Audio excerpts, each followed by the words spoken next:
Last episode, we took a look at some of the basic principles of armor.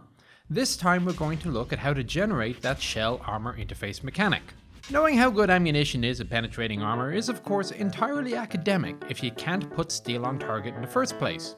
So here's the basic rule. The smaller the number in the accuracy entry in the gun's description, the better. Think of it as a spread rating. To understand it, you have to have a look at mils. A mil can be technically defined as the angle subtended by an object 1 meter in length when viewed at a distance of 1000 meters. Or, if you prefer, there are about 6,283 mils in a circle.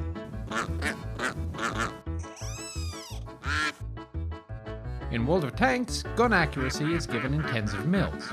So, 0.5 accuracy rating would mean that at 1000 meters, rounds will generally land within a radius of 5 meters from the point of aim, 2.5 meters at 500 meters, and so on.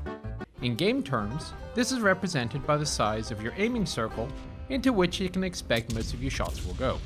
But real guns are so much more accurate, you may claim. Well, this is true on the test bench.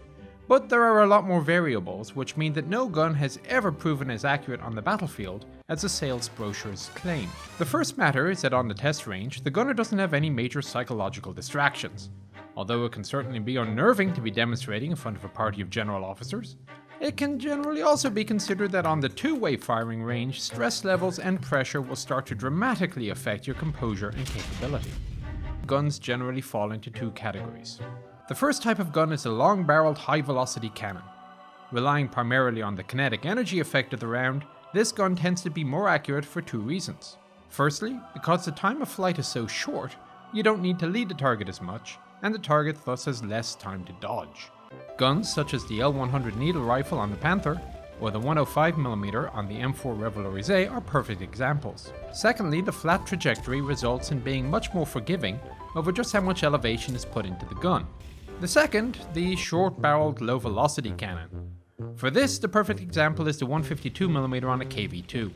Frequently relying on chemical effects, this thing packs quite a wallop, but the huge round is lobbed at low velocity and a high arc, with disadvantages directly opposite those of the high-velocity cannon. Note how your aiming circle increases as you move around. Trust me, in this game the gunners are a lot more accurate on the move than anyone has a right to expect. Indeed, people forget that no matter how well stabilized the gun and sight of a tank may be, the crew are usually not well stabilized, and even the best, most modern tanks will have a degraded ability to hit targets in rough ground on the move. As a result, when advancing, consider firing from the short halt if you can, preferably from behind some form of cover. I'm Nicholas Moran, the Chieftain, and we'll see you on the next one.